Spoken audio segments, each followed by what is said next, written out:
Bonjour à tous. Vous écoutez actuellement les prédications de l'Arche de l'Éternel à Anvers, Église de Dieu en Belgique. Nous espérons que cette parole vous bénira. Que Dieu vous bénisse.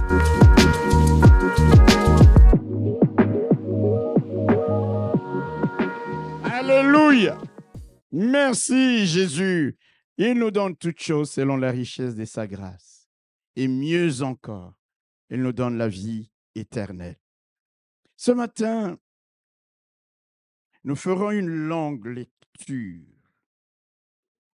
Je crois nous avoir déjà donné ce texte avant aujourd'hui. Longue lecture, il s'agit de ce texte du livre de Zacharie. Ce texte qui va nous servir aussi comme passage de base de notre semaine de prière qui commence déjà demain. Je nous exhorte à venir dès demain. Nous avons une semaine de prière et cette semaine de prière sera bien entendu basée sur ce texte dès ce matin. Je vous prie de vous lever et nous allons lire calmement, mais vraiment en ayant conscience de ce que nous sommes en train de lire et de proclamer. Zacharie chapitre 8, j'ai dit c'est un long texte, mais ce n'est pas très grave. Nous lirons du premier verset jusqu'au verset 17. Amen. Allons-y. La parole de l'Éternel des armées se révéla en ces mots. Ainsi parle l'Éternel des armées. Je suis ému pour Sion d'une grande jalousie et je suis saisi pour elle d'une grande fureur. Ainsi parle l'Éternel. Je retourne à Sion et je veux habiter au milieu de Jérusalem. Jérusalem sera appelée ville fidèle et la montagne de l'Éternel des armées, montagne sainte. Ainsi parle l'Éternel des armées. Des vieillards et des femmes âgées s'assiéront encore dans les rues de Jérusalem, chacun le bâton à la main à cause du grand nombre des... Les rues de la ville seront remplies de jeunes garçons et de jeunes filles jouant dans les rues. Ainsi parle l'Éternel des armées. Si la chose paraît étonnante aux yeux du reste de ce peuple en ces jours-là, sera-t-elle de même étonnante à mes yeux, dit l'Éternel des armées. Ainsi parle l'Éternel des armées. Voici, je délivre mon peuple du pays de l'Orient et du pays du soleil couchant. Je les ramènerai et ils habiteront au milieu de Jérusalem. Ils seront mon peuple et je serai leur Dieu avec vérité et droiture. Ainsi parle l'Éternel des armées. Fortifiez vos mains, vous qui entendez aujourd'hui ces paroles de la bouche des prophètes qui parurent au temps où fut fondée la maison de l'Éternel des armées, où le temple allait être bâti. Car avant ce temps, le travail de l'homme ne recevait pas sa récompense et le salaire des bêtes était nul. Il n'y avait point de paix pour ceux qui entraient et sortaient à cause de l'ennemi, et j'ai lâché tous les hommes les uns contre les autres. Maintenant, je ne suis pas reste de ce peuple comme j'étais dans les temps passés, dit l'Éternel des armées. Car les semailles prospéreront, la vigne rendra son fruit, la terre donnera ses produits, et les cieux enverront leur rosée, et je ferai jouir de toutes ces choses le reste de ce peuple. De même que vous avez été en malédiction parmi les nations, maison de Juda et maison d'Israël, de même je vous sauverai et vous serez en bénédiction. Ne craignez pas et que vos mains se fortifient, car ainsi parle l'Éternel des armées. Comme j'ai eu la pensée de vous faire du mal lorsque vos pères m'irritaient, dit l'Éternel des armées, et que je ne m'en suis point repenti, ainsi je reviens en arrière Et j'ai résolu en ces jours de faire du bien à Jérusalem et à la maison de Juda. Ne craignez pas. Voici ce que vous devez faire. Dites la vérité chacun à son prochain. Jugez dans vos portes selon la vérité et en vue de la paix. Que nul en son cœur ne pense le mal contre son prochain et n'aimez pas le faux serment, car ce sont là toutes choses que j'ai dit l'Éternel. Dites Amen. Acclamons la parole du Seigneur. Alléluia! Je vais vous dire une chose, je reviens. J'étais, comme vous le savez, la semaine passée ailleurs, mais quand je disais Amen, il y avait un Alléluia et des Amen qui. Je crois que si je monte sur une balance, j'ai pris quelques kilos. Alors, je ne veux pas maigrir ce matin. Si quelqu'un veut que son pasteur ne puisse pas maigrir, qu'il m'aide à prêcher la parole ce matin en disant un bon Amen. Alléluia! Voilà. Le thème de notre message de ce matin, je l'ai intitulé « Jérusalem revivra ». Jérusalem revivra. Bien-aimés frères et sœurs, pour comprendre notre thème et le message de ce matin et l'orientation que nous voulons donner à la semaine des prières, laissez-moi d'abord nous donner brièvement le contexte dans lequel Dieu a adressé cette prophétie que nous venons de lire à son peuple. Quelqu'un me suit? Si vous ratez le départ, vous n'allez peut-être pas comprendre le reste. Alors, s'il vous plaît, soyons attentifs. Je nous donne le contexte. Si vous vous rappelez bien, nous avons longtemps parlé du livre d'Ésaïe, de l'exil du peuple de Dieu à Babylone. Dans ce texte, après 70 ans d'exil à Babylone, les Judéens, la maison des Judas, la maison d'Israël, le peuple de Dieu est de retour à Jérusalem dans leur nation. Zacharie, c'est le retour après. Et quand ils arrivent dans leur nation, dans leur pays, les Judéens, les habitants des Judas, la tribu des Judas, et par extension Israël également, ils sont confrontés à une dure réalité. Pourquoi étaient-ils partis en exil?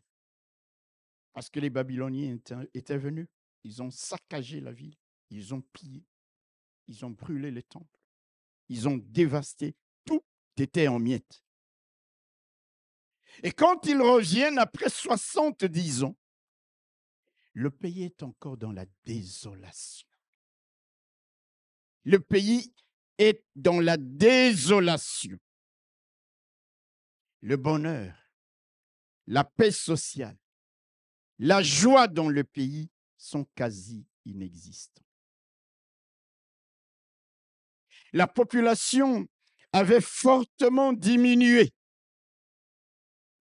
On peut le comprendre. Il y avait eu ces pillages, il y avait eu ces déportations.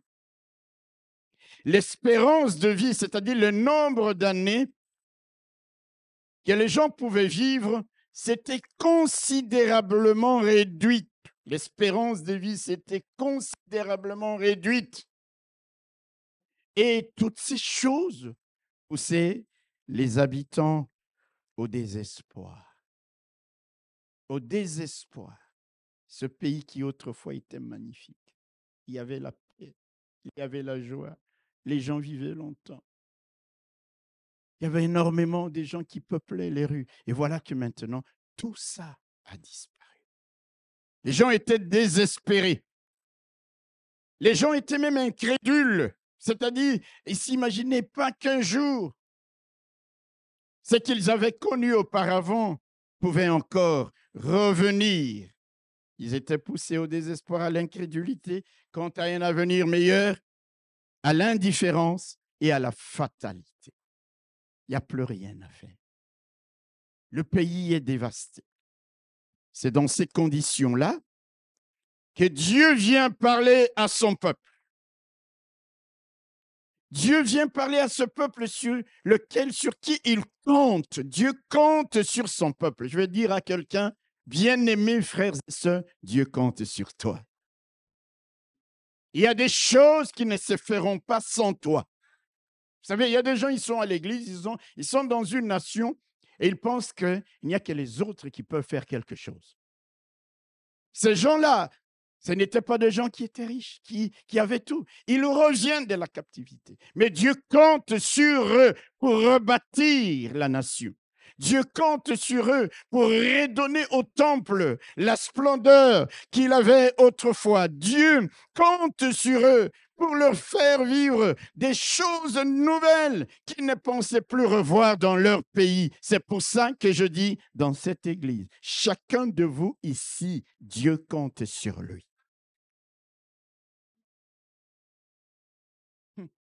Il y a des gens qui agissent comme Saül. Le roi, il est au loin et puis il va se cacher derrière les bagages. À un moment donné, je vous donnerai ce texte. Ne te cache pas derrière les bagages. Dieu compte sur toi. Dieu compte sur ses peuples. Dieu vient leur parler. Les versets 4 et 5 résument à eux seuls l'intitulé de notre thème. Ainsi parle l'Éternel des armées, verset 4. Des vieillards et des femmes âgées s'assiéront encore dans les rues de Jérusalem, chacun les bâton à la main à cause du grand nombre de leurs jours. Les rues de la ville seront remplies de jeunes garçons et de jeunes filles jouant dans les rues. Alléluia! Jouant dans les rues. Écoutez, il dit, je vous le dis, vous voyez maintenant que l'espérance de vie a diminué, que la population a diminué, la démographie s'est effondrée. Mais moi, l'Éternel des armées, je viens vous déclarer. Alléluia! Vous regardez les rues et elles sont vides. Vous regardez les rues et il n'y a pas de gens qui chantent, qui célèbrent le nom de... Mais moi, l'Éternel des armées, j'aime Dieu parce que Dieu vient parler, non pas parce qu'il voit déjà que les choses commencent à s'améliorer. Dieu parle toujours quand tout est dans une situation difficile pour que nous comprenions qu'il a le pouvoir d'agir. Il vient leur dire, je vous dis, ainsi parle l'Éternel des armées, des vieillards et de femmes âgées s'assiéront encore dans les rues de Jérusalem. Les jeunes gens seront dans les rues en train de chanter. Cette ville qui semble aujourd'hui comme une ville morte, ce pays qui est aujourd'hui comme un pays mort, ce pays revivra. On entendra des chants d'allégresse dans les rues. On verra des grandes foules, des gens célébrant le nom de l'Éternel, notre Dieu. Ils sont dans la tristesse et dans la désolation, mais Dieu vient leur parler ainsi. Jérusalem revivra. Alléluia. Frères et sœurs, il nous arrivera un jour, si ce n'est déjà pas le cas actuellement, où nous traverserons des moments où nos vies, nos situations seront comme en miettes, seront comme en lambeaux. Tu regardes la réalité de ta vie, de temps où tu vois vraiment que tout est calamiteux dans ta vie, catastrophique, tu es même désespéré. La joie, le bonheur, l'espoir de nous relever, de repartir de bon pied, ou de revivre ce que nous avons connu de glorieux autrefois, semble lointain, inaccessible, improbable. Tu es tellement dans la désolation. Le message que Dieu nous adresse ce matin, c'est le message qu'il avait adressé à son peuple, revenu de la captivité et ayant trouvé le pays dans un état de désolation. Quelle heure dit-il? Verset 9. Il dit ainsi, parle l'Éternel des armées, fortifiez vos mains. Alléluia. Fortifiez-vous, tenez bon, ravivez, ranimez votre foi. Mon frère, ma sœur, si vous passez par une situation qui est semblable à celle du peuple de Dieu, à cette époque-là, la Bible te dit ce matin, sois fortifié. Ravivez votre foi. Ranimez votre foi. Prenez courage et espoir. Ne crains pas, car comme Jérusalem, je suis venu dire à quelqu'un ce matin, vous rebondirez. Vous rebondirez. Alléluia. vous revivrez. À la maison de Juda et à la maison d'Israël, Dieu disait donc, les meilleures choses que vous avez connues autrefois reviendront. La malédiction dont vous étiez l'objet parmi les nations sera changée en bénédiction. Il dit auparavant, personne n'est payé le travail des hommes ni celui des bêtes. On ne pouvait pas aller venir à l'abri des ennemis. Mais maintenant, je vous assure, je vous traiterai autrement. Je vous traiterai favorablement. Je répandrai la paix sur le pays. Je répandrai la paix parmi vous. Les vignes donneront du raisin. Le sol produira des récoltes. Du ciel tomberont des pluies abondantes. Alléluia. Oh, Dieu vient parler des choses qu'il n'avait vécues qu'autrefois, des années et des années auparavant. Et il vient, il dit, même si vous voyez aujourd'hui, il n'y a plus de raisins, il n'y a plus de pluie, il n'y a plus de joie, il n'y a plus de bonheur. La population s'est effondrée. Moi, l'Éternel des armées, je vous dis, alléluia, que les choses vont changer. J'appelle ça une inversion des situations. Et j'aime ça. Alléluia.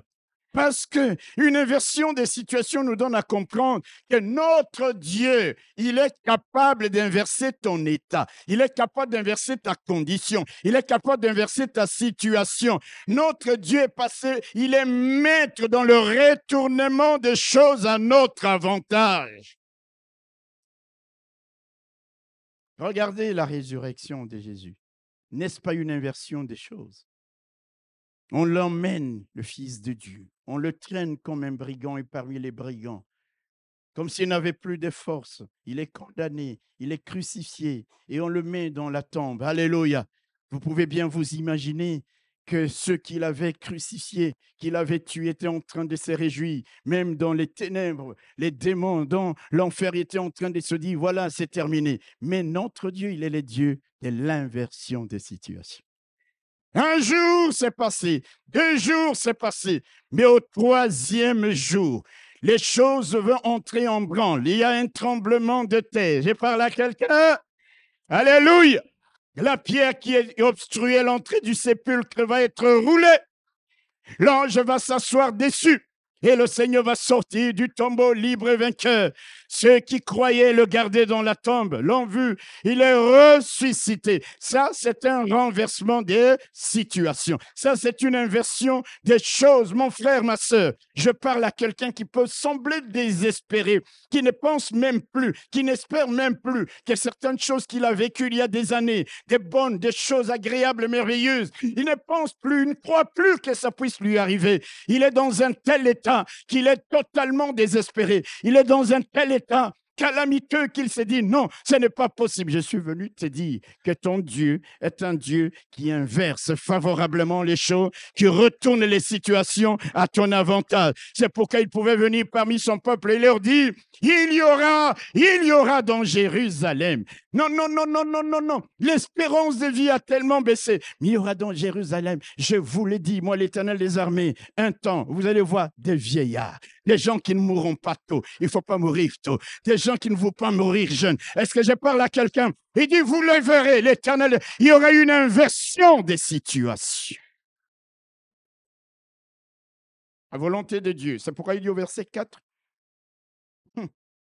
ainsi par l'Éternel des armées, des vieillards et des femmes âgées s'assiéront encore dans les rues de Jérusalem, chacun les bâtons à la main à cause du grand nombre de jours.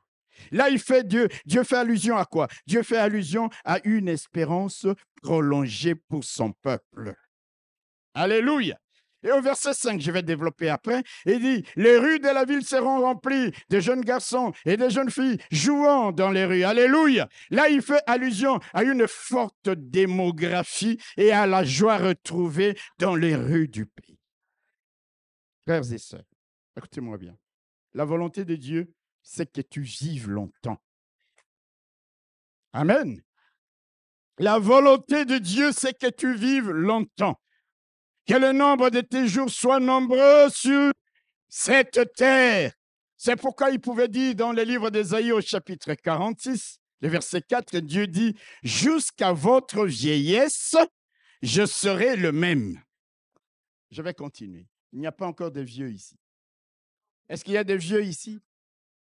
Il n'y a pas de vieux. Comment vous n'êtes pas sûr que vous n'êtes pas vieux? Alléluia! Vous croyez 60 ans, 70 ans, c'est ça que vous appelez la vieillesse? Dieu dit, il faut un âge, tu vivras tellement longtemps qu'à un moment donné, il te faudra tenir un bâton. Ah, tu n'as pas encore un bâton et tu veux mourir. Arrêtez ça.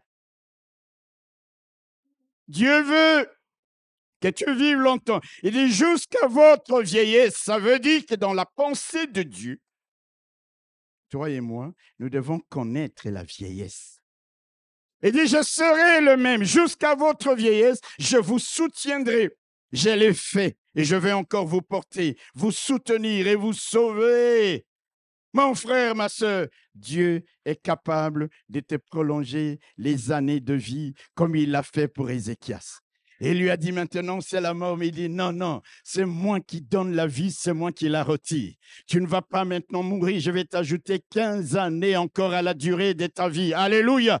Dieu veut que tu vives longtemps. C'est pour cela, mon frère, ma soeur, lorsque les liens de la mort t'environnent, lorsque les esprits de mort t'attaquent de jour comme de nuit, lorsque les torrents de la destruction t'épouvantent, tu peux déclarer haut et fort, je ne mourrai pas, je vivrai et je raconterai les œuvres de l'Éternel. Je ne mourrai pas jeune, je ne mourrai pas tôt, je vivrai parce que mon Dieu veut que je connaisse une vieillesse heureuse. Attaquez-moi, attaquez-moi, attaquez-moi. Mais je sais qu'il y a un Dieu qui me protège et qui veut que je vive longtemps et qui veut que je vive longtemps, que le nombre d'années de mes jours soit prolongé.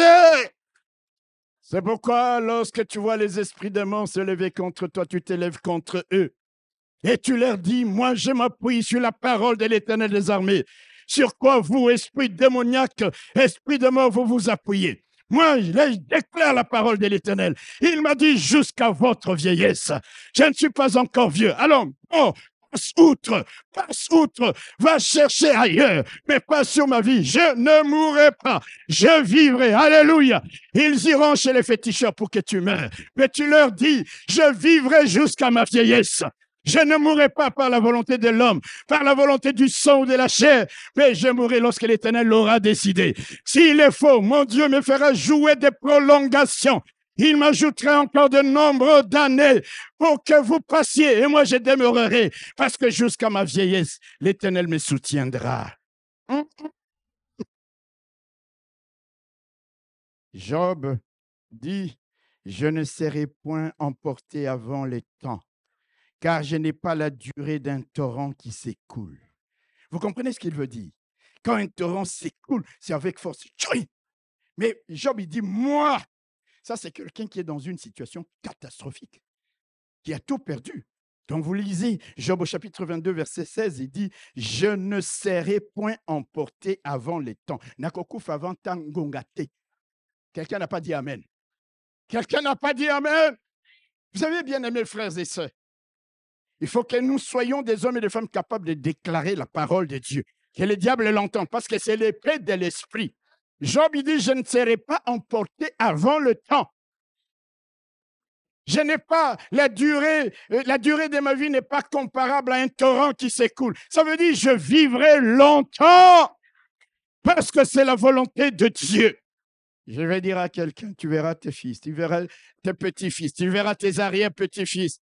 Je te le déclare, alléluia, tu vivras longtemps, alléluia. Mais comment pourras-tu vivre longtemps? Tu vivras longtemps si tu es attaché à ton Dieu.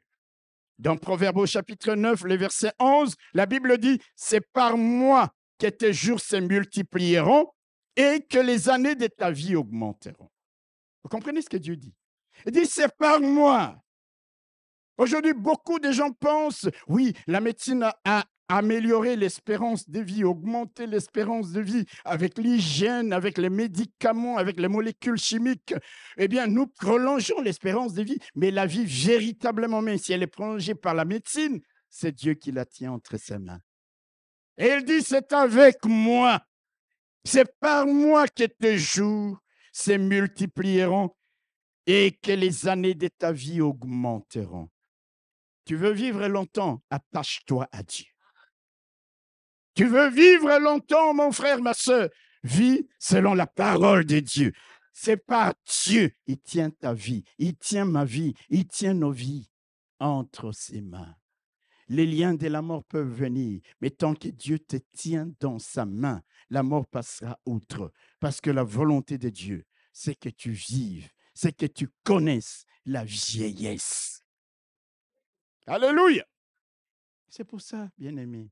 Même quand tu vois quelqu'un, moi, l'église, moi, cette chose d'église, dis-lui, c'est ton problème. Il y a des gens qui mourront avant le temps. Tout le monde que vous voyez mourir ici ne meurt pas au temps marqué. La Bible parle de mourir avant le temps. Il y a des gens qui mourront avant le temps. Le temps fixé par Dieu. Tu arrives là, Dieu te dit, mais je ne sais pas quoi faire, mais tu es là, écoutez, bon, ok. Mais tu es mort avant le temps. Hein? Job dit, je ne mourrai pas avant le temps. La durée de ma vie n'est pas comparable à un torrent qui s'écoule. Pourquoi je dis ça? Parce que Dieu m'a dit, alléluia, jusqu'à votre vieillesse.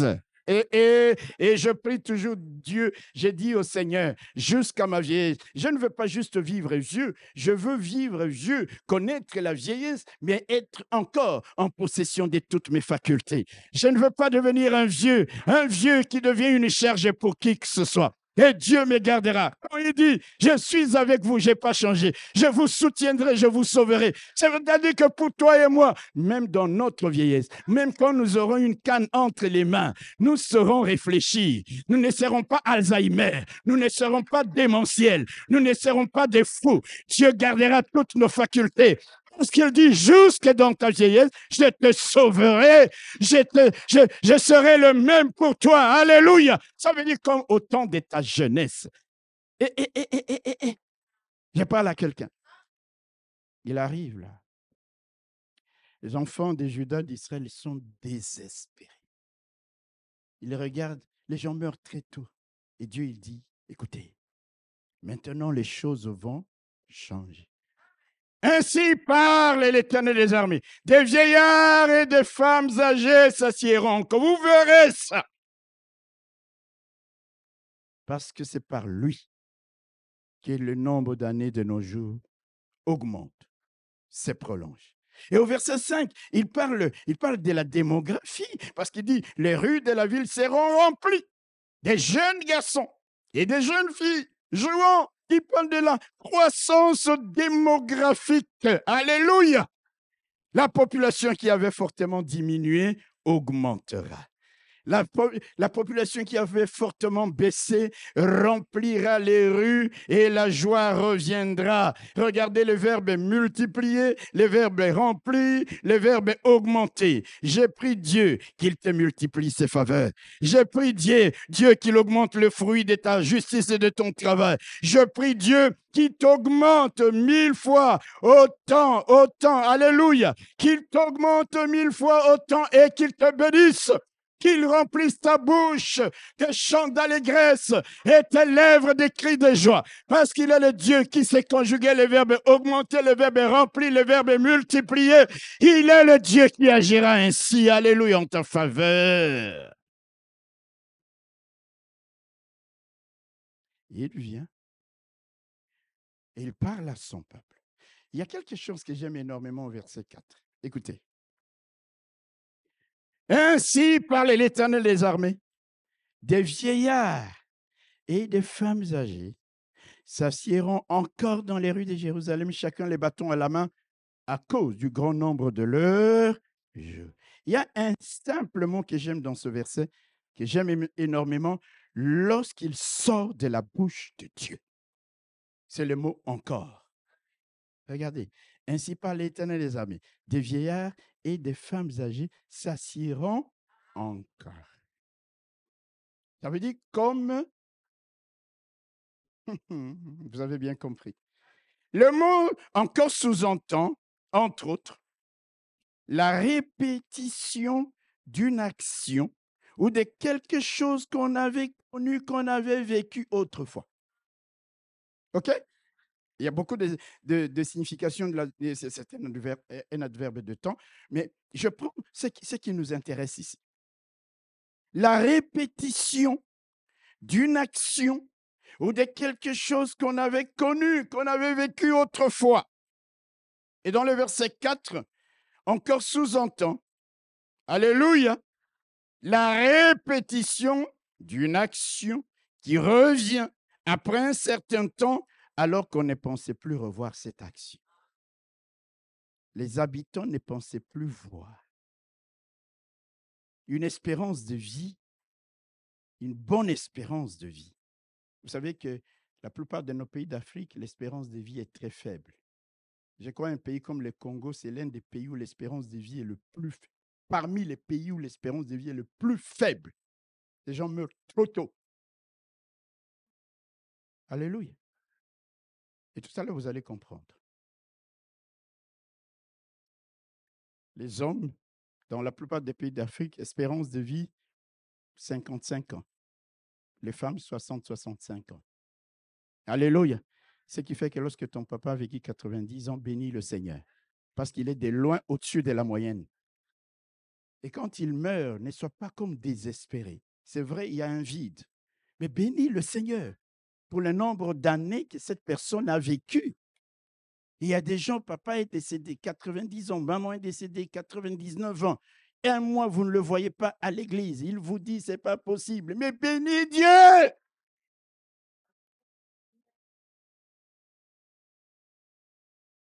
Vous allez à la maison, vous trouvez des matelas partout. Frères et sœurs, dans nos petites maisons ici, excusez-moi de faire une parenthèse. Alléluia. On a des salons, ce n'est pas comme les salons de, je ne sais pas, écoutez, vous mettez des matelas, des mousses partout, vous devez vous marcher pour aller la nuit à la toilette, ne pas écraser quelqu'un. Mais attendez, il faut certaines choses changent dans nos habitudes.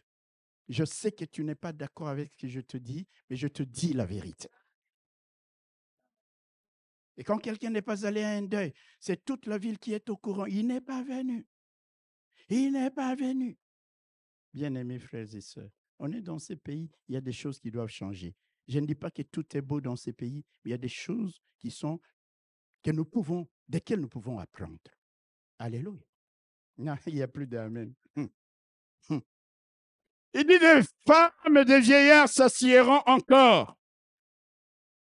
Une action qui revient après un certain temps alors qu'on n'espérait plus revoir cette action. Mais quand Dieu utilise ces mots, cela nous donne à comprendre que malgré la réalité que tu vis, malgré les difficultés qui sont les tiennes au moment où je te parle, malgré les temps qui se sont écoulés, 5 ans, 10 ans, 15 ans que tu tournes, que tu vis dans cette situation calamiteuse, malgré les raisons qui justifient l'absence du bonheur, de joie, Dieu a toujours la capacité de refaire la même action. Il n'est pas limité dans son pouvoir d'agir encore et encore et encore, car non seulement il est le même hier, aujourd'hui et éternellement, mais la Bible me dit que ses compassions, ses bontés ne sont point épuisées, ses compassions ne sont pas à leur terme, elles se renouvellent chaque matin. Oh Dieu, que ta fidélité est grande. C'est pour cela, mon frère, ma soeur, je voudrais te dire,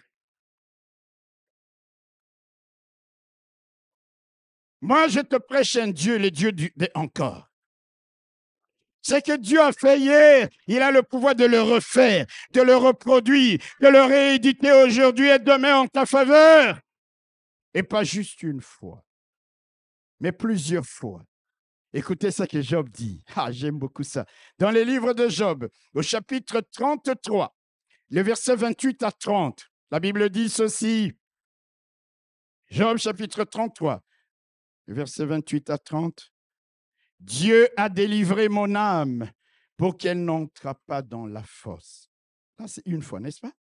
Et ma vie s'épanouit à la lumière. Voilà tout ce que Dieu fait 2 fois, 3 fois avec l'homme pour ramener son âme de la fosse, pour l'éclairer de la lumière des vivants. Ça veut dire, Job, il dit, quand Dieu fait une action, il ne la fait pas qu'une seule fois et ça s'arrête. Avec l'homme qu'il aime, avec son peuple que nous sommes, Dieu fera 2 fois, Dieu fera 3 fois, Dieu répétera même des actions du passé que tu n'espères plus revivre. Il le fera encore et encore parce qu'il est le Dieu de encore. Alléluia. Il dit à son peuple, encore ce que vous avez vu autrefois dans les rues de Jérusalem, les jeunes gens, les jeunes filles en train de chanter. Des années se sont écoulées et vous n'avez plus vu ça. Mais moi, l'Éternel, je vous dis, vous verrez encore. Je vais le refaire encore. Ça fait des années. Vous n'avez pas vu des vieillards devant les portes de leur maison, tellement les gens mouraient tôt. Mais moi, l'Éternel des armées, je viens vous dire, il y aura encore de vieillards ayant des bâtons à la main. Le livre de Zacharie, bien-aimés frères et sœurs, quand vous le lisez, vous serez émerveillés par le mot encore que Dieu utilise. Je vous montre 2 petits passages encore et j'avance. Zacharie, chapitre 1er. Zacharie, chapitre 1er, le verset 17. Crie de nouveau et dit, Dieu donne un ordre à son serviteur. Crie de nouveau et dit, ainsi parle l'Éternel des armées, mes villes auront encore des biens en abondance. L'Éternel consolera encore Sion. Il choisira encore Jérusalem. Alléluia! Et commence la prophétie en disant, Zacharie, dis à ces rescapés, dis-leur que ce pays, que cette ville, que les villes de ce pays auront encore des biens en abondance. L'Éternel consolera encore. Il choisira encore. Alléluia. Regardez dans Zacharie chapitre 9, le verset 12. Ah, j'aime ça, quand Dieu parle d'encore. Zacharie chapitre 9, le verset 12. Il dit, retournez à la forteresse, captifs pleins d'espérance. Retournez à Jérusalem, vous qui avez été captifs. Aujourd'hui encore, je le déclare, je te rendrai le double. Aïe, aïe, aïe, aïe. Alors, quelqu'un n'a pas compris ça. Quelqu'un n'a pas compris que lorsque le mot encore sort de la bouche de Dieu, c'est extraordinaire. Il dit, je vous rendrai le double. Frères et sœurs, dis à ton voisin encore. Mon Sauveur agira encore. Alléluia. Quand j'ai lu les Écritures, la Bible me montre que mon Jésus, il a ressuscité Lazare à Béthanie. Mais il l'a fait encore en ressuscitant la fille de Jairus. Il l'a fait encore en ressuscitant le fils de la veuve de Naïn.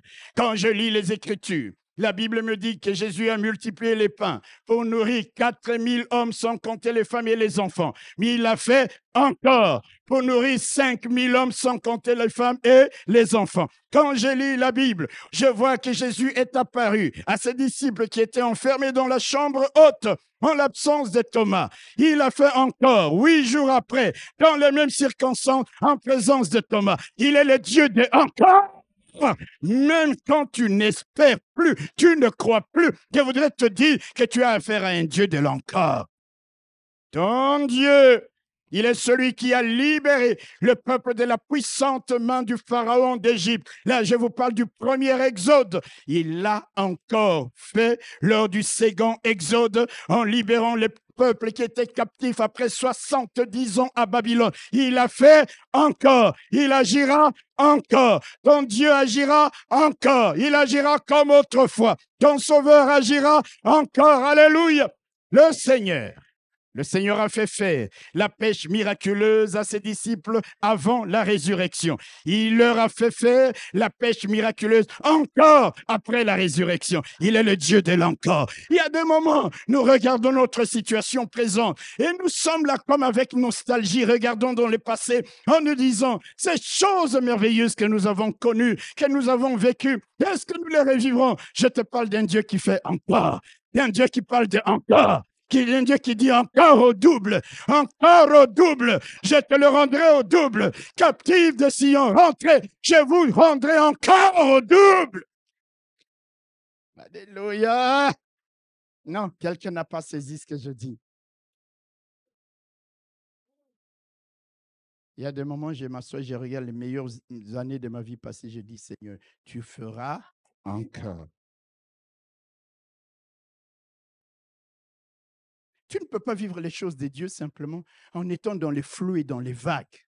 Tu saisis la parole, tu commences à la proclamer. Pourquoi voulez-vous que je meure trop? Miséreux, misérable, malheureux, malérable. Ah non, malérable n'existe pas. Je parle à quelqu'un. Mais bien-aimés frères et sœurs, je parle d'un Dieu qui agit.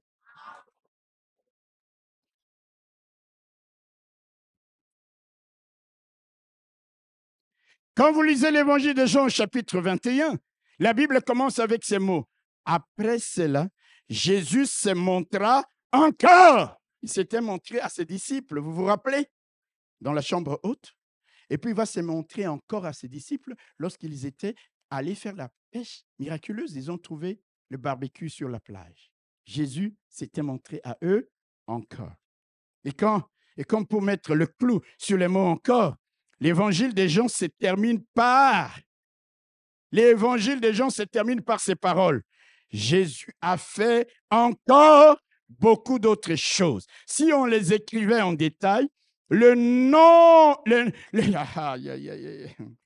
monde même ne suffirait pas à contenir les livres qu'on écrit, tellement Jésus a fait encore et encore et encore des choses. Il vient donc, il est face, et alléluia, à un peuple désespéré. Et il leur dit, vous verrez encore. Dans votre tête, ce n'est plus faisable, ce n'est plus possible. Mais c'est pourquoi il dit, ainsi parle l'Éternel. C'est-à-dire, Zacharie, ce n'est pas moi qui parle, c'est Dieu. Ainsi parle l'Éternel des armées, des vieillards et des femmes âgées s'assieront encore dans les rues de Jérusalem, chacun le bâton à la main à cause du grand nombre de leurs jours. Alléluia. Mon frère, ma sœur, s'il t'arrive donc d'être découragé, abattu, désespéré, s'il t'arrive de t'imaginer que les événements heureux que tu as connus autrefois, les événements qui sont, même ceux qui sont écrits dans la Bible, sont définitivement révolus, tu te trompes. Si tu crois que ces choses sont complètement passées, impossibles à être vécues, revécues aujourd'hui, je te conseille de te référer au mot « encore » dont Dieu utilise, les mots encore que Dieu utilise au travers de tous ces textes que nous lisons. C'est pourquoi je vous ai dit, il y a des moments où je m'assois. La réalité est dure. Je regarde la situation présente et je ris. Je ris de cette situation parce que je sais que j'ai un Dieu qui sait utiliser le mot. Et c'est comme si j'avais l'impression d'entendre Dieu me dire, tu es dans cette situation-là. Mais ainsi parle l'Éternel. Tu revivras la bénédiction que tu as vécue encore. Il y a des gens, ils sont nostalgiques. C'est comme ça qu'ils sont malheureux. Parce que c'est qu'ils ont vécu quand ils étaient bien. Pour eux, le temps est passé. Mais écoute-moi, mon frère, s'il te plaît, tu as affaire à un Dieu qui sait remonter le temps. Aïe, aïe, aïe, aïe, aïe, aïe, aïe. Je parle à quelqu'un. Encore.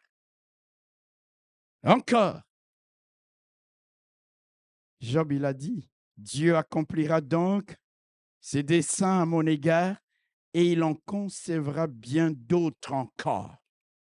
Dieu accomplira ses projets dans ma vie.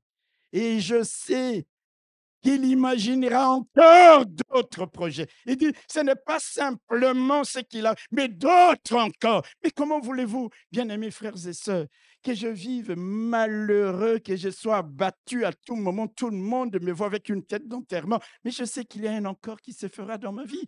Je sais que Dieu concevra encore d'autres desseins en ma faveur. Alors je marche la tête haute, je loue, je célèbre ces dieux. Quand je viens à l'église, je me suis préparé dans la prière pour louer l'Éternel, pour entendre sa parole, recevoir, confesser, déclarer la parole de Dieu. Je te répète, ce que Dieu a fait autrefois, il peut le refaire aujourd'hui encore et encore, car c'est ainsi qu'il agit en faveur des hommes. Amen. Aux enfants d'Israël, il a donné ces deux promesses. Et les enfants d'Israël entendent ces paroles de la bouche du prophète Zacharie. Ils sont là, cause toujours Zacharie. Ils étaient dubitatifs, sceptiques, incrédules. Et vous savez que Dieu voit tout. Alors, quand vous regardez après les versets 4 et 5, où Dieu a parlé en leur disant des vieillards et des femmes âgées s'asseyeront encore, les rues seront encore peuplées, vous allez voir qu'au verset 6, Dieu parle encore. Ainsi parle l'Éternel des armées. Si la chose paraît étonnante aux yeux du reste de ces peuples en ces jours-là, sera-t-elle de même étonnante à mes yeux, dit l'Éternel des armées. Vous comprenez ce qui se passe? Zacharie parle. C'est parfois comme quand les pasteurs parlent ici. Il y en a un qui dit, cause, pasteur. Parle toujours. Et Dieu vient, il dit, Zacharie, va leur dire. Si la chose paraît étonnante à leurs yeux, est-ce qu'elle est étonnante à mes yeux? Parce qu'ils étaient sceptiques. Voir la démographie augmenter, voir l'espérance de vie augmenter. Ah non, mais laissons tomber. Et Dieu, il vient, il dit, Zacharie, ainsi parle l'Éternel des armées, dit-il de la part du Dieu puissant.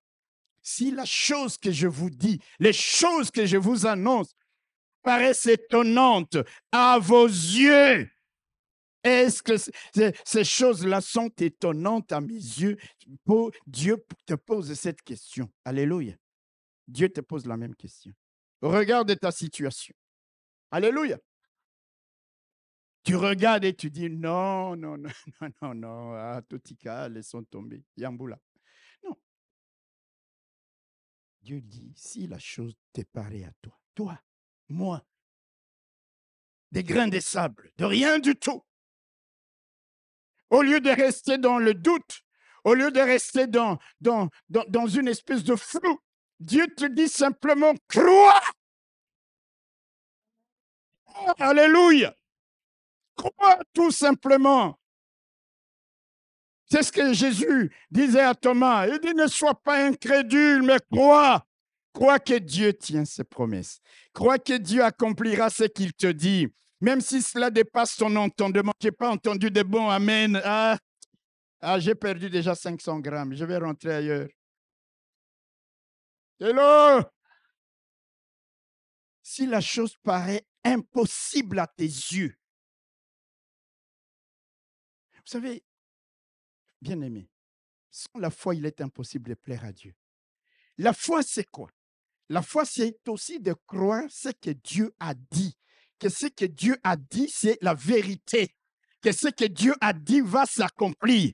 Que ce que Dieu m'a donné comme promesse est vrai. Il leur dit, vous verrez des vieillards, vous verrez des jeunes gens. Il dit, oui, c'est ça. C'est ça. Il y a des gens là, quand j'ai commencé à prêcher, ils ont dit, oui, pasteur, c'est ça, c'est bien, c'est beau encore, oui, tout ça. Mais, vous savez, l'homme a toujours un mais. Chaque fois que tu mets un mais, tu annules tout. Crois seulement. Alléluia. Crois que ce que Dieu dit s'accomplira, même si cela dépasse ton entendement. Même si cela te paraît impossible, n'oublie pas que ton Dieu peut tout. N'oublie pas que rien n'est étonnant de la part de ton Dieu. N'oublie pas que ce qui est impossible aux hommes est possible à Dieu. C'est pour cela que je te dis, saisis cette parole prophétique. Tu rebondiras, tu revivras, tu te relèveras selon la parole que le Seigneur te donne ce matin. Tu verras des choses que tu as vécues autrefois. Le Seigneur les fait encore en ta faveur, encore en ta faveur, encore en ta faveur, parce que c'est ainsi qu'il agit en faveur des fils de l'homme. Alléluia! Non, bien-aimé, vous savez, nous marchons sans la parole de Dieu. Il faut la lire, il faut la saisir. Je parlerai tout à l'heure, un esprit de révélation. Alléluia! Et quand tu reçois cette parole, même quand tu es venu abattu, tu sors en disant, à la mort, qui es-tu? À la misère présente, tu dis, qui es-tu? Parce que je sais une chose, il y a un encore de la part de Dieu, comme au jour d'autrefois. Ah! Revenons au verset 1er. Zacharie chapitre 8. La parole de l'Éternel des armées s'est révélée en ces mots. La parole de l'Éternel des armées, la parole a été faite chair. Il a habité parmi nous plein de grâce. La parole de Dieu, c'est Dieu lui-même, n'est-ce pas? Écoutez, la parole de l'Éternel s'est révélée. Ça dit Dieu s'est révélé. C'est révélé comment? Au travers de ça. Merci beaucoup. Vous savez, beaucoup de gens pensent que lorsque Dieu se révèle, c'est toujours 4 heures du matin. Il y a la lumière. Dieu vient. J'ai vu un homme géant, pasteur. Il était tout vêtu de bleu. Je ne voyais même pas sa tête, son visage. Non, il était géant. Dieu m'est apparu. Alléluia. Beaucoup de gens pensent que c'est sous une forme spectaculaire, glorieuse, que Dieu se révèle.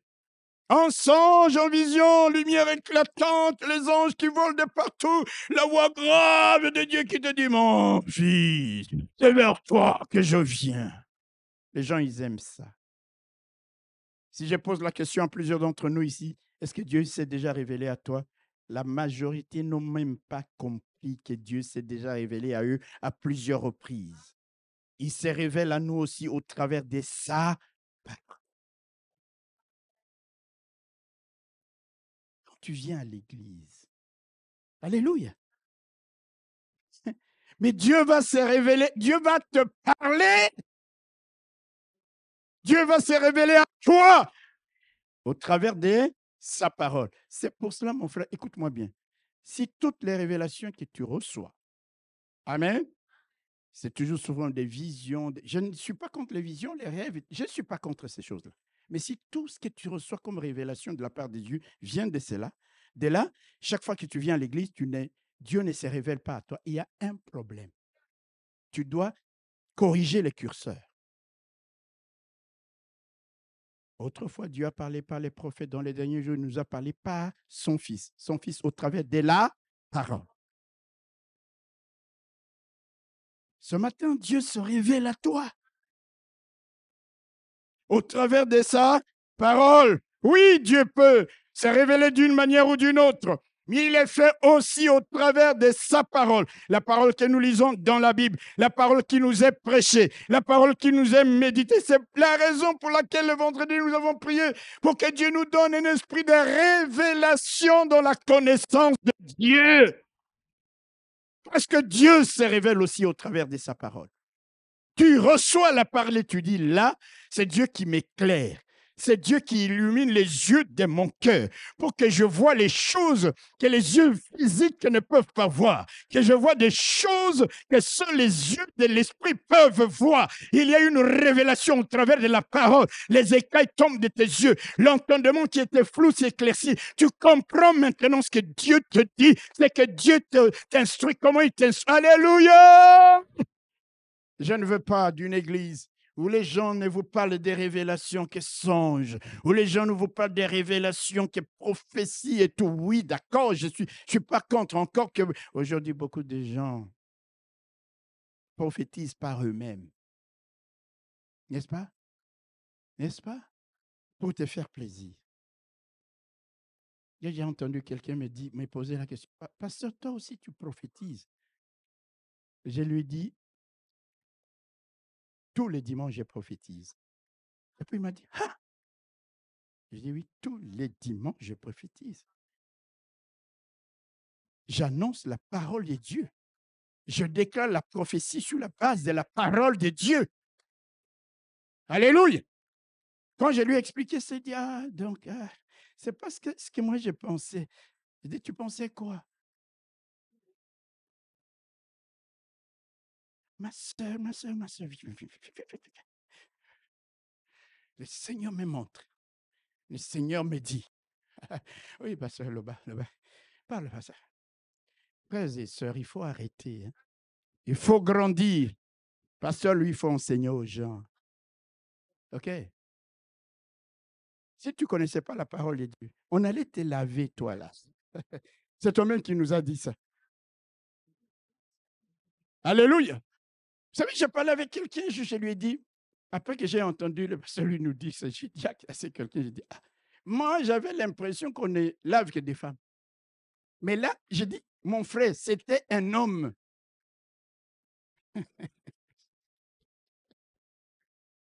Alléluia. Bien-aimés, nous avons besoin de recevoir la révélation au travers de la parole de Dieu. La parole de Dieu illumine les yeux de notre cœur. La parole de Dieu éclaire notre entendement. On ne peut pas être ballotté par tout vent de doctrine. On ne peut pas être trompé par des gens qui utilisent des paroles dites prophétiques pour manipuler. Non! Nous prêchons la parole. Nous prêchons l'évangile. La révélation de la parole de Dieu. La révélation de Dieu lui-même au travers de sa parole. Dieu se révèle à nous. Quand nous lisons, alléluia, il se révèle à nous au travers de sa parole. Il se révèle à nous au travers de ses différents noms. Il se révèle à nous au travers de sa nature. Il se révèle à nous au travers de son autorité. Je lis dans la Bible. Il se révèle à nous au travers de ses émotions et de ses sentiments. Ah! Écoutez ce qu'il dit ici. La parole de l'Éternel des armées se révéla en ces mots. Ainsi parle l'Éternel des armées. Je suis ému pour Sion d'une grande jalousie. Et je suis saisi pour elle, pas contre elle, mais pour elle d'une grande fureur. OK? La première chose que Dieu va dire à son peuple. Amen. Alléluia. Dieu exprime ses émotions et ses sentiments, ce qu'il ressent. Enfin, je suis ému pour Sion, c'est dit pour Jérusalem, d'une grande jalousie. Et je suis saisi pour elle, pas contre elle, mais pour elle d'une grande fureur. Dans une autre version, il est dit, pour Sion, j'éprouve un amour ardent, où je suis enflammé d'un zèle ardent pour Sion. Et je suis saisi pour elle d'une vraie passion, ou encore pour elle, je brûle d'une grande colère, c'est-à-dire contre ses ennemis, je suis fâché. Dieu se révèle à son peuple au travers de ses émotions, de ses sentiments. Et dit à mon peuple que je l'aime. Dis à mon peuple que pour lui, j'éprouve un amour ardent. Je suis enflammé d'un zèle ardent. C'est pour cela que tout ce que je vais vous dire par la suite, croyez-moi, je le réaliserai. Parce que mon zèle me poussera à réaliser tout. Parce que mon amour me poussera à faire tout ce que je vais vous dire. Il se révèle. Alléluia. Je suis saisi pour elle d'une vraie passion. Pour elle, je brûle d'une grande colère. Quand je regarde tous ceux qui l'ont malmené, je vais te dire une chose. Ne me malmène pas. Parce que tu auras affaire à Dieu. Il dira pour lui, je brûle d'une grande colère contre toi qui es son ennemi. C'est ce qui est écrit ici. Il dit, va rassurer mon peuple. Il y a un grand amour dans mon cœur pour lui. Je suis animé d'une grande fureur pour elle, c'est-à-dire en sa faveur, mais contre ses ennemis, mais pour elle, non. On a touché à celui auquel on ne devait pas toucher. Dieu se révèle. Alléluia. Alléluia. Mon frère, ma soeur, sais-tu que Dieu t'aime d'un amour ardent, un amour ardent, un amour ardent que ni ton père ni ta mère ne peuvent te témoigner. Alléluia. Tu n'es pas devenu enfant de Dieu comme par hasard. Non. Dieu t'aime d'un amour ardent. Sais-tu que Dieu est enflammé d'un zèle ardent pour toi? Et c'est zèle qui les poussera toujours à agir en ta faveur. Lorsque tu te trouves dans l'épreuve, dans la souffrance ou dans l'oppression de la part de tes ennemis, le zèle ardent qui brûle dans le cœur de Dieu en ta faveur le poussera à venir te sauver, le poussera à venir combattre en ta faveur. C'est pourquoi s'attacher à Dieu, c'est la meilleure des choses qui nous soit arrivée. Quand je vois parfois, bien-aimés frères et sœurs, excusez-moi, il y a des gens, il faut l'inviter à la prière pour qu'ils viennent. Mais il y a un problème. Réalise que sans Dieu, le nombre de tes jours ne se prolongeront pas. Alléluia. S'il y avait en ce monde un bureau, un cabinet, on vous dit, si vous allez là-bas. J'ai un jour vu un film où le nombre de temps que quelqu'un vivait était inscrit sur sa main. Amen. Et il pouvait aller quelque part recharger ça. Et les gens faisaient la file pour aller recharger. Et ça faisait. Parfois, tu as gagné un jour. J'ai vu un film comme ça. J'étais là, je voyais avec les yeux de l'esprit. Je dis, Seigneur, les gens de ce monde ont compris. Si nous avions compris que la borne véritable de recharge, c'est toi. Mais nous courions le mardi, le vendredi, le dimanche, parce que notre vie en dépend. On ne va pas me pousser. Je viens le temps que je suis ici, c'est comme si on m'a mis la borne. Ça fait que ça augmente.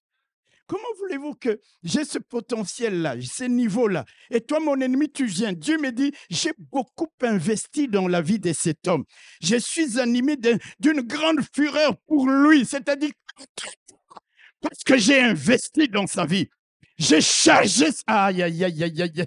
Oh, est-ce que quelqu'un peut comprendre ce que je dis?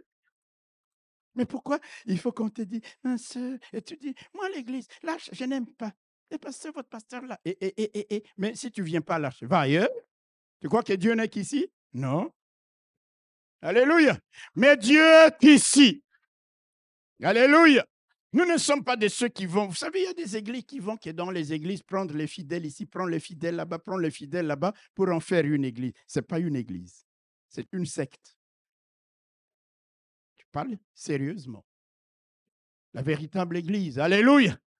C'est ce que nous voyons dans Jean chapitre 1er, n'est-ce pas, pasteur, lui? On va aller, Thomas, assis sur le bureau de péage, suis-moi. On va évangéliser, on va gagner des âmes. Mais on ne va pas dans les églises en détruisant les autres pour former une église. C'est une secte.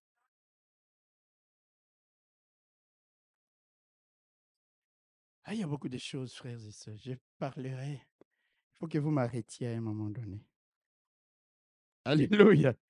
Dieu, il t'aime d'un amour ardent. Ce qui fait que quand tu es dans la souffrance, alléluia, l'Éternel, à cause de cet amour, c'est cet amour qu'il a poussé. Il regarde les exilés, les gens qui sont rentrés, il le voit dans cet état de tristesse, de découragement, de désespoir. Il se présente à eux, il leur dit, ainsi parle l'Éternel, je suis ému. Ça m'a touché de vous voir dans cet état. Je suis ému. J'éprouve de la compassion. La Bible dit, l'Éternel a compassion de son peuple comme un homme a compassion de son fils qui le sert. Lorsque vous lisez la Bible, vous allez voir à plusieurs reprises l'expression ému de compassion. Et cette expression est toujours accompagnée d'une action de la part de Dieu. Jésus voit la foule, ému de compassion. Il va multiplier les pains. Il voit des aveugles, ému de compassion. Il va les guérir. Il voit la veuve de Naïn allant enterrer son fils. Ému de compassion, il va le ressusciter. Laisse-moi te dire, Dieu se révèle à toi ce matin comme un Dieu qui a des émotions et des sentiments. Lorsque tu pleures, le cœur de Dieu n'est pas dans la joie. Lorsque tu es dans l'épreuve, alléluia, le cœur de Dieu est touché.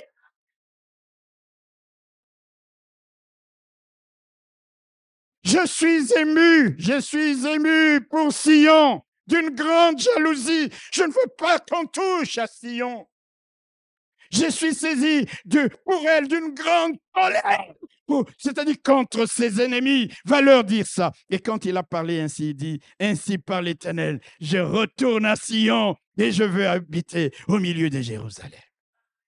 Parce qu'autrefois, à cause de leurs péchés, de leur désobéissance, de leur rébellion, Dieu leur avait tourné les dos. Mais maintenant, il dit, je suis ému, je reviens. Je reviens. Le temps est arrivé pour moi de revenir parmi mon peuple. Ce matin, si tu es dans la détresse, adresse à Dieu cette prière. Dis à Dieu, Seigneur, la Bible dit que tu es plein de miséricorde et de compassion. Dans ta bonté immense, tourne vers toi, vers moi tes regards. Seigneur, aie pitié de moi, guéris-moi, vois la misère où me réduisent mes ennemis, enlève-moi des portes de la mort afin que je publie tes louanges et que je me réjouisse de ton salut. Ça, c'est la prière que formulait David autrefois, lorsqu'il voulait faire appel à la compassion de Dieu.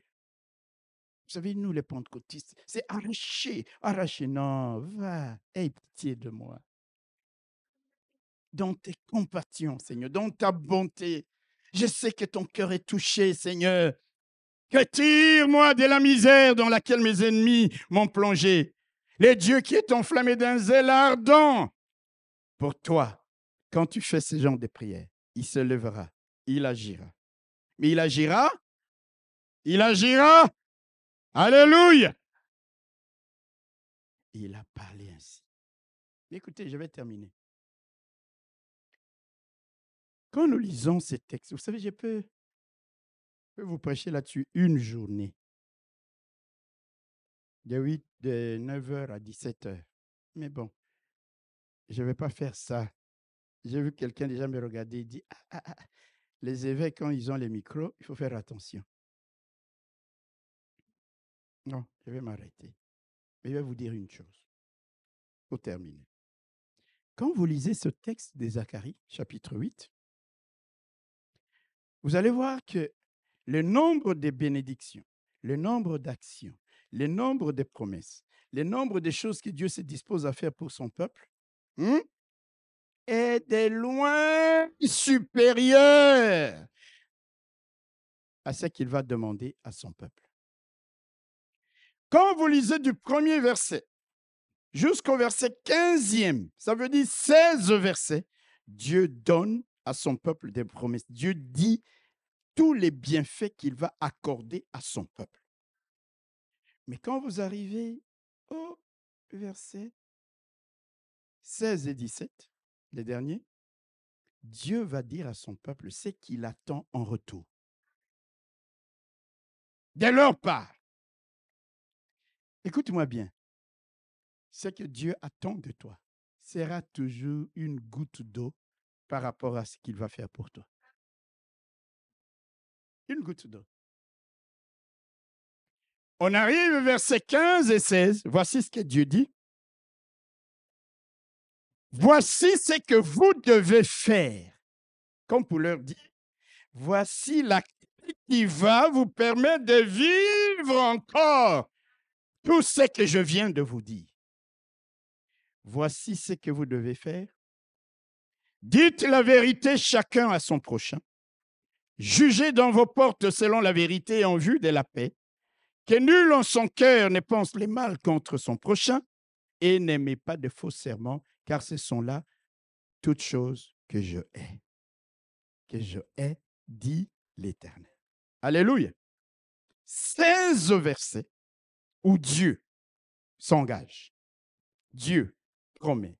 2 versets où il attend simplement quelque chose de la part du peuple. Amen. Les attitudes qui doivent être celles de son peuple. Donc, après avoir annoncé tous les bienfaits, Dieu leur donne la clé pour débloquer tous ces bienfaits. Amen. Et quand vous lisez ces 2 versets, c'est simple. Dieu les ramène au second commandement de la loi. Le premier commandement le plus important, c'est quoi? Tu aimeras l'Éternel, ton Dieu, de tout ton cœur, de toute ton âme, de toute ta force. Et le second qui lui est semblable, tu aimeras ton prochain comme toi-même. Vous allez voir que le verset 15 et le verset 16 parlent du prochain.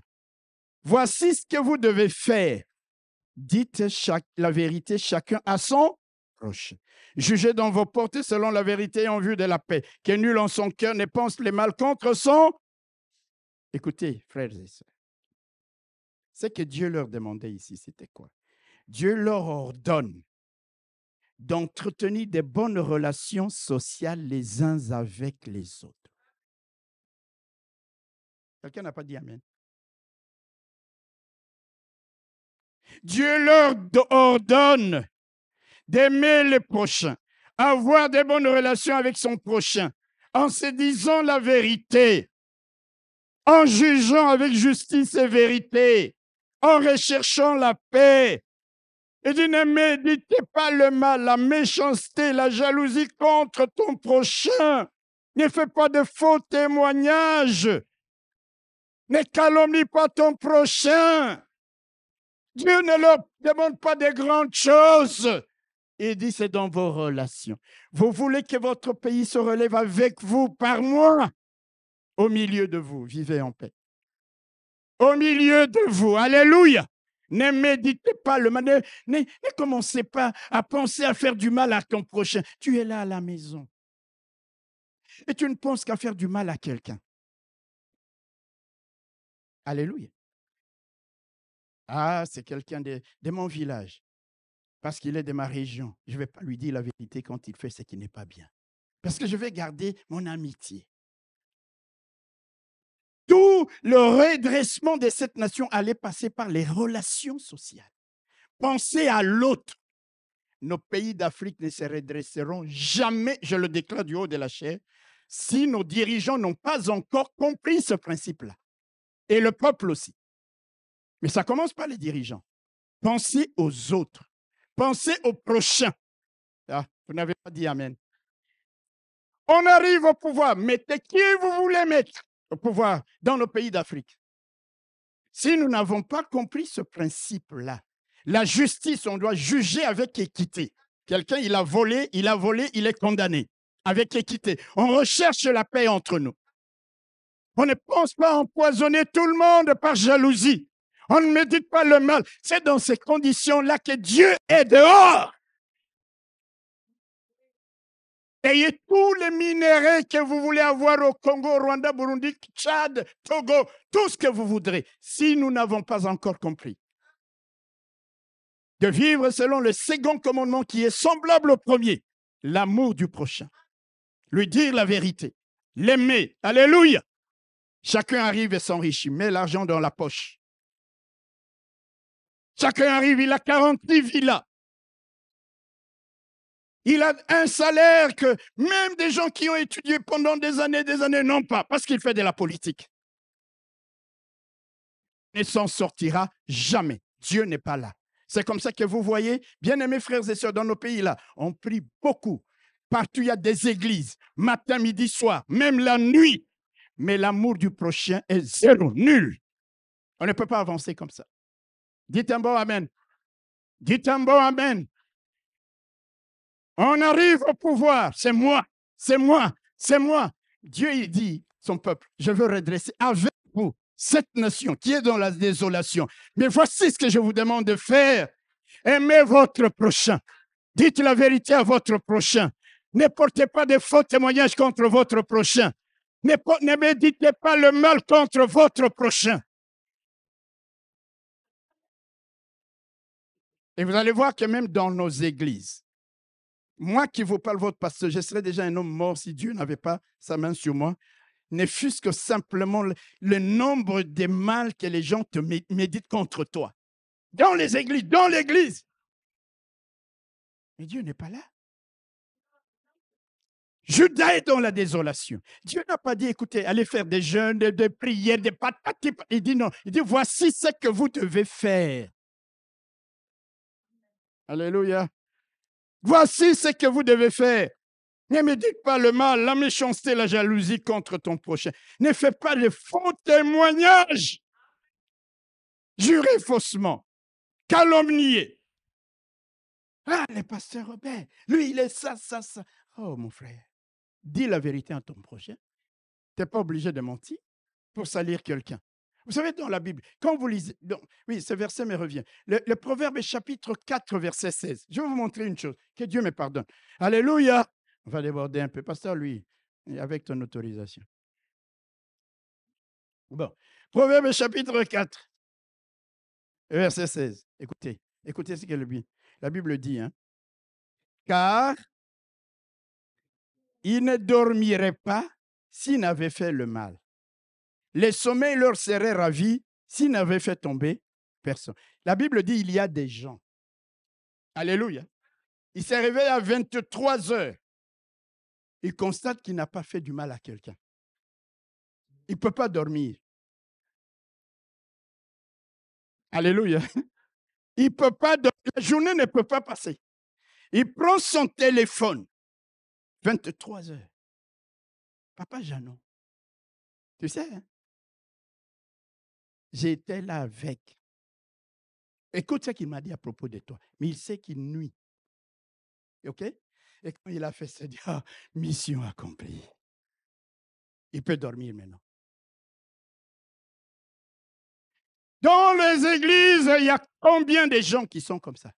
Il ne peut pas dormir. La journée ne peut pas passer s'il n'a pas calomnié. S'il n'a pas médité le mal contre son frère, contre sa sœur. Alléluia. Ah non, bien-aimés frères et sœurs. Ce n'est pas dans ces conditions-là que les pays peuvent être redressés. Disons à nos chefs d'État. Alléluia. Vous savez, vous pouvez voler, mais faire du bien aussi aux autres. Si vous voulez voler, parce que les politiciens, si vous trouvez un politicien qui ne vole pas, je vous emmènerai une vierge qui est enceinte. Alléluia. Ce n'est pas possible.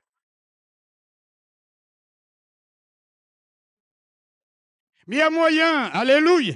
Regardez ces pays dans lesquels nous vivons ici. Tout est fait, pas uniquement pour le politicien, mais pour les gens. Mutuelles. Vrai ou faux? Les soins médicaux, les hôpitaux. Vous savez que dans certains pays d'Afrique, il y a des hôpitaux, toi et moi, nous ne pouvons pas entrer avec notre statut. On te demande déjà 15 000 € de caution. Ha! Ici, va dans n'importe quel hôpital, on te dira le roi était hospitalisé à Fabiola, là où toi aussi tu peux aller. Et puis nous disons, ce sont des sociétés païennes. Ils ont bâti aussi ces sociétés sur des valeurs chrétiennes. Alléluia. Nous qui prions matin, midi, soir, 24 heures sur 24. Alléluia. L'amour du prochain n'existe pas. Il faut calomnier, il faut critiquer. Il faut salir la réputation de quelqu'un. Dieu leur dit, voici ce que vous devez faire.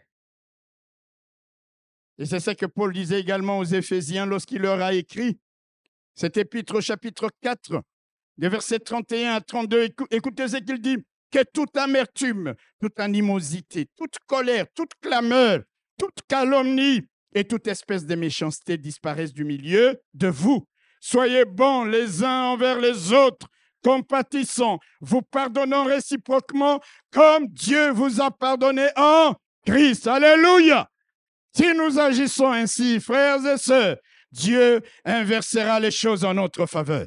Dieu retournera les situations à notre avantage. Si nous agissons ainsi, frères et sœurs, nous revivrons, nous rebondirons, nos pays se développeront, nous verrons la gloire de Dieu, nous vivrons encore et encore. Nous verrons l'espérance de vie augmenter, nous verrons la démographie croître, nous verrons les richesses des nations, de nos pays, des sous-sols se développer, amener le bonheur, amener la joie dans les rues de nos villes. C'est comme ça que Dieu veut, c'est comme ça que Dieu veut. Alors je voudrais dire à quelqu'un, tu rebondiras, tu rebondiras, tu rebondiras, tu revivras, tu revivras, tu revivras. Que Dieu vous bénisse, que Dieu vous bénisse.